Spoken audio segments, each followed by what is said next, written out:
আপনি দেখছেন যে বরিশালের ফ্যান বেসটা ইজ ভেরি স্ট্রং। হ্যাঁ, ওকে। প্রচুর সাপোর্টার আসলে সাপোর্ট করছিল দেখছিলাম, যদিও বরিশালের খেলা মানে চট্টগ্রামের খেলাটা তারপরে সাপোর্ট করছিল লোকাল ক্রাউডদের দিকে।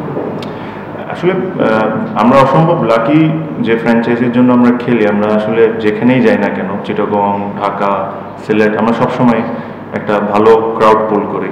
আপনি যদি দেখেন এখন পর্যন্ত 6টা ম্যাচে প্রত্যেকটা ম্যাচেই কিন্তু আমাদের ক্রাউড আসছে। So it's a fantastic thing. আসলে আমি সবসময় বলি যে বিপিএলকে গ্রো করার জন্য এই জিনিসগুলো হলো ইম্পর্টেন্ট, যে একটা ফ্র্যাঞ্চাইজির ফ্যান বেস থাকবে, আরেকটা ফ্র্যাঞ্চাইজির আরেক ধরনের ফ্যান বেস থাকবে। সো এই কারণে ওই যেরকম আইপিএলে যে একটা কথা হয় না, যে একটাই প্লেয়ার দেখতেছেন একটা ফ্র্যাঞ্চাইজি 10টা বছর খেলতেছে, সো ওদের নিজেদের একটা ফ্যান বেস হয়ে যায়। বাট আনফর্চুনেটলি আমাদের বিপিএলে ইন দ্য পাস্ট হয়তোবা 2 বছর একরকম টিম ছিল, অ্যান্ড দেন রুলস চেঞ্জেস, আবার চেঞ্জ হয়ে যায়। তো এই জিনিসটাকে যদি ধরে রাখা যায় তাহলে ওই ফ্যান বেসটা ক্রিয়েট হবেন।